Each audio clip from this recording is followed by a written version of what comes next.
aktivitas hari ini, marilah kita berdoa bersama dan doa dimulai. Bismillahirrahmanirrahim. Rabbis zidni ilman warzuqni fahman. Ya Allah, tambahkanlah ilmuku dan berilah aku pemahaman yang benar. Amin. Sebenarnya semua anak apakah sehat? Sehat. Tidak ada yang merasa pusing atau terganggu? Tidak, Pak. Oh, bagus. Sebelum kita mulai pelajaran, sekarang saya mau mengajar dulu ya. Ya, Pak. Yang pertama, Riam, Pak. Jessica, Hadir, Pak. Agung. Hadir, Pak. Oke. Siapa yang tidak hadir temannya? Apakah hadir semua? Hadir semua? Sudah, Pak. Oke, kalau hadir semua, kita lanjut pada materi yang kita pelajari hari ini. Sebenarnya semua anak apakah sehat? Sehat. Tidak ada yang merasa pusing atau terganggu? Tidak, Pak. Oh, bagus. Sebelum kita mulai pelajaran, saya ingin bertanya kepada kalian, siapa di sini yang pernah sholat tepat waktu? Siapa? Angkat tangannya siapa? Semuanya pernah sholat tepat waktu ya? Bapak. Ya, bagus. Kemudian siapa di sini yang tahu apa makna sholat? Apa? Ya, silakan. Secara bahasa, sholat diartikan sebagai doa atau doa. Indonesia keabaikan menurut istilah sholat dipahami sebagai semua perkataan dan perbuatan yang dimulai dengan takbir, takbiratul ihram dan diakhiri dengan salam kalian kasih tahu. Oke, bagus. Nah, kemudian yang kedua apa itu zikir? Ada yang tahu? Bapak. Yang lain? Saya Apa itu zikir? Ya silakan lah. Silakan ayah Dira. Ya, silakan di. Arti zikir menurut bahasa adalah ingat, sedangkan menurut istilah zikir diartikan dengan mengingat Allah Subhanahu wa taala sebagai upaya yang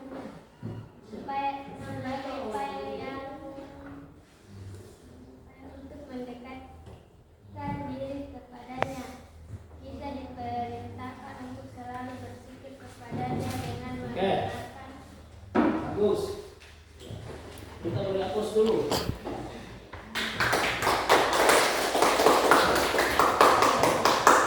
Baik, kita lanjut kepada materi. Materi kita hari ini adalah makna salat dan zikir. Salat merupakan fondasi hidup manusia dalam kehidupan sehari-hari. Salat juga merupakan tiap agama paling utama dalam agama Islam. Ya? Oke, kita lanjut. Kemudian ada keutamaan salat 5 waktu. Keutamaan salat 5 waktu ada 7. Ya.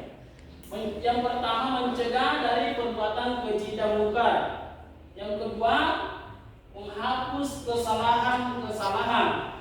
Kemudian yang ketiga membersihkan diri dari dosa, dan yang keempat dijanjikan akan mewarisi surga Firdaus dan lain-lain. Kemudian kita lanjut. Salat dikerjakan untuk menjalankan kewajiban oleh setiap muslim. Jadi setiap muslim itu harus menjalankan yang namanya salat. Oke. Kemudian salat memiliki kedudukan yang sangat penting dan mendasar dalam Islam. Salat adalah komunikasi antara apa? Manusia dengan tu Allah. Kemudian kita lanjut lagi. Ada zikir. Ini kita sudah masuk di zikir. Zikir adalah tindakan mengingat Allah Subhanahu wa taala yang dapat dilakukan kapan saja dan di mana saja. Jadi zikir itu bisa dilakukan kapan saja, di mana saja. Yang penting kita ada tempat untuk berzikir. Mau menunggu teman tak di pohon-pohon mangga itu bisa berzikir. Di atas mobil bisa berzikir, atau menunggu mobil juga bisa berzikir. Apalagi kalau selesai sholat, itu lebih bagus lagi untuk berzikir. Oke. Kemudian kita lanjut lagi. Salat dan zikir. Salat dan zikir penting dilaksanakan karena kenapa? Karena jika kita salat dan zikir maka kita akan dijauhkan setan dan kita akan didekatkan malaikat. Ya, oke. Kemudian lanjut lagi. Diperhatikan ya anak-anak. Kemudian apa itu di atas? Apa itu? Ya. Salat dan zikir yang dapat mencegah perbuatan keji dan munkar. Salat itu bisa mencegah dari perbuatan keji dan munkar. Allah Subhanahu wa taala berfirman.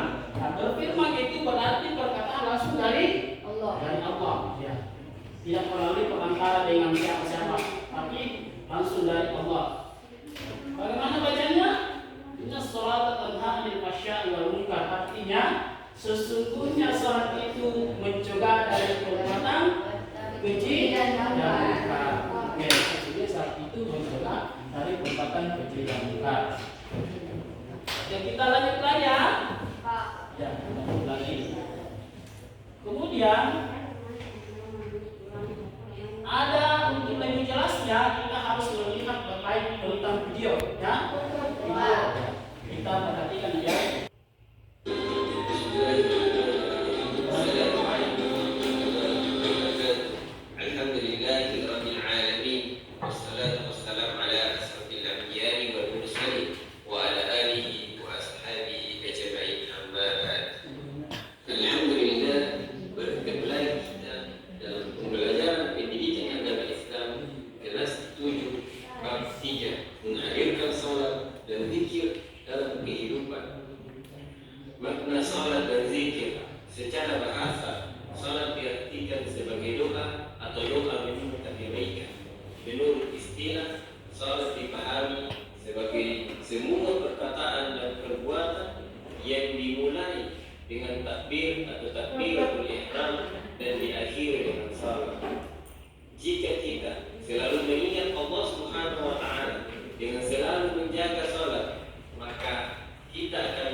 pemahaman mengenai pesan Al-Quran dapat membina dan memperbaiki dirinya. Begitu pula ayat ini ditujukan kepada seluruh kaum muslimin untuk memperbaiki diri.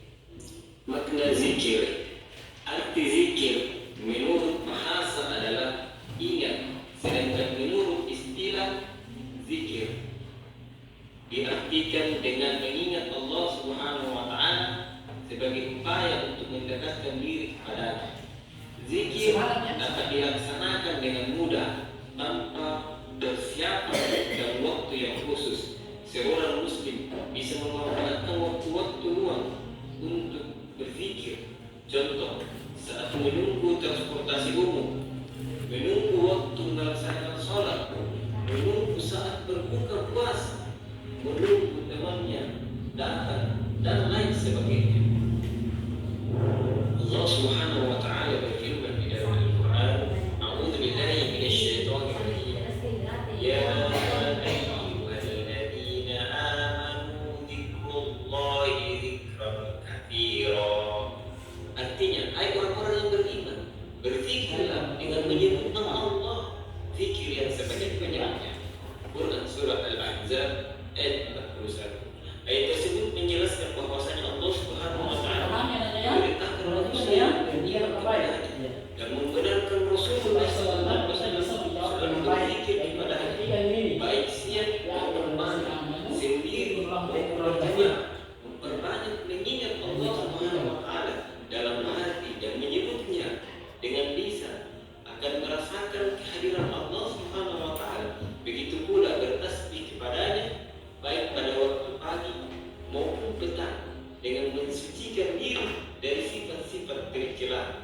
Hikmah melaksanakan salat dan zikir dan hubungan dengan Allah Subhanahu wa Ta'ala, dan hubungan dengan Allah, mendapatkan kedamaian, mendapatkan kedamaian, keselamatan dan ketenangan jiwa, melatih disiplin melatih dan disiplin, membiasakan perbuatan baik. Mari mengamalkan salat imam secara istiqamah.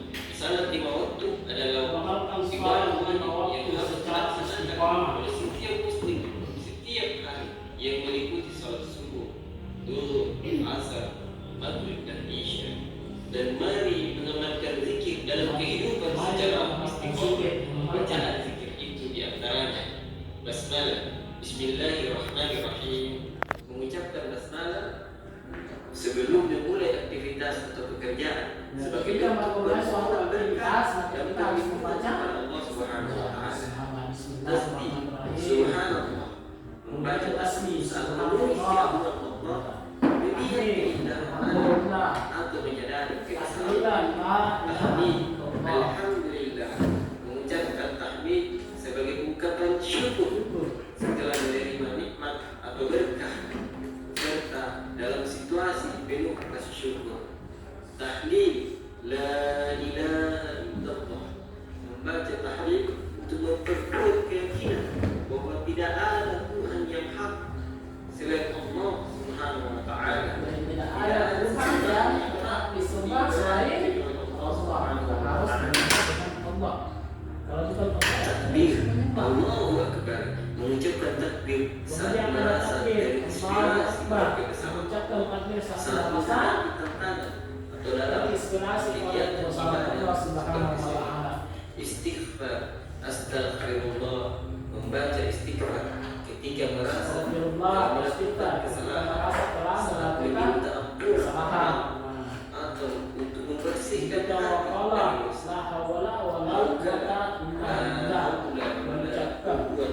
dari dosa.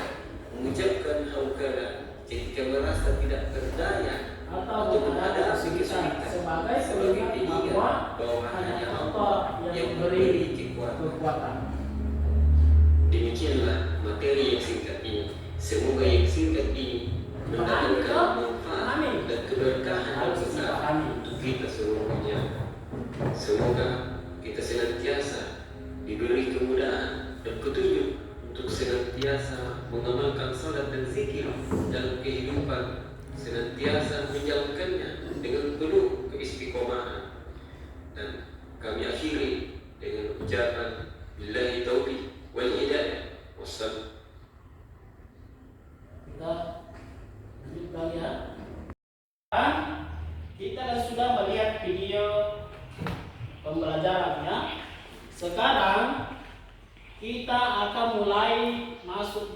materi berdiskusi. Sekarang kita akan berdiskusi dan saya akan bagi 3 kelompok, ya. Kemudian kelompok 1, nah, diperhatikan ya. Kelompok 1, Jessica, Agung, Adam Irwasa, dan Fajar. Itu kelompok 1. Ditulis ya. Ya, ditulis di nama kelompoknya. Dan ketuanya di situ Jessica. Kemudian kelompok 2, Liam, Risma, Kasmira, dan Aiwandira. Nah, ketuanya di situ saya percayakan oleh Liam. Kemudian yang kelompok 3 atas nama Askar Muhammad Askar Jaludin. Yang kedua Aldo dan Aldi. Itu kelompok 3. Ya, sudah ditahu? Ya, sudah ditahu juga nama kelompoknya? Ya, kalau sudah tahu nama kelompoknya ya mari kita berdiskusi. Kemudian ini yang dikerjakan kelompok 1 adalah tentang makna apa makna salat dalam kehidupan, ya. Apa makna salat dalam kehidupan. Kemudian kelompok 2, apa makna zikir dalam kehidupan. Apa makna zikir dalam kehidupan. Begitupun juga kelompok 3, karena dia memilih tadi apa makna zikir dalam kehidupan. Itu juga. Nah, sekarang saya minta silahkan bertanya kepada kelompok 1 atau kelompok 3. Nah, coba sekarang kita belajar tentang diskusi. Silahkan berdiskusi antara kelompok 1, 2, dan 3. Kelompok 1 untuk memperkasihkan makna salat dalam kehidupan. Nah, berdiri tidak di sini. Berdiri di situ saja. Berdiri di sini. Silahkan. Tanggapi kelompok 2 dengan kelompok 3. Sholat jika dilakukan mendapatkan pahala dan jika tidak dilakukan mendapatkan dosa. 3 atau disuruh ulangi dulu? Nah, diulangi, kasih besar-besar suara tak? Diulangi. Didengar kan? Mama Askar, didengar gitu? Ya, bisa mendengarkan. Sholat jika dilakukan mendapatkan pahala dan jika tidak dilakukan mendapatkan dosa. Bagaimana dengan kelompok 2? Bisa ditanggapi. Bagaimana? Ya. Baiklah, saya akan bertanya ke kelompok 1. Ya, silakan. Apakah berdosa kalau tidak melaksanakan sholat? Silakan dijawab kelompok 1. Iya, berdosa karena sholat dikerjakan bukan hanya untuk menjalankan kewajiban atau sekedar memenuhi syarat dan rukun. Sholat hendaknya dijadikan sarana untuk menyadarkan diri. Terima kasih. Salat 5 waktu dalam sehari semalam itu bisa. Ya, silakan bertanya. Ada berapa?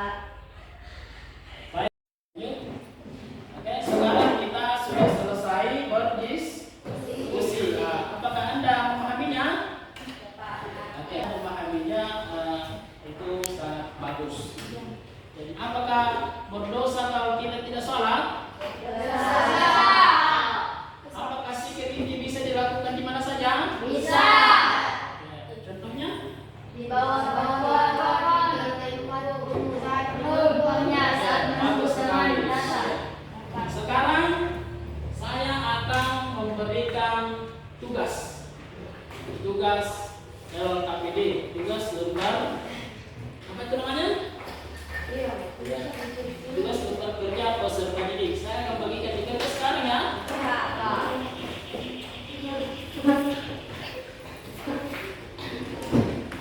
Ya.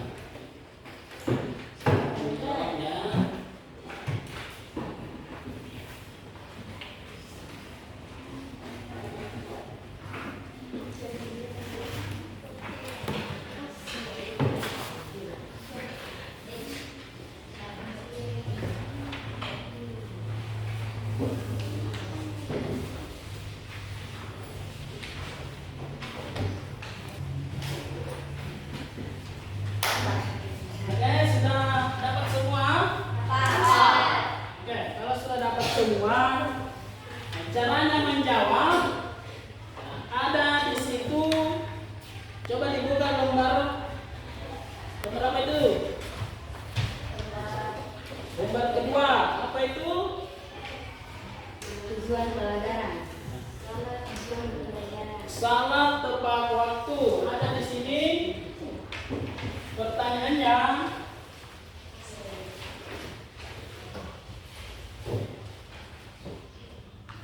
Salat tepat waktu itu dicentang saja, tapi centang, centang. Ya.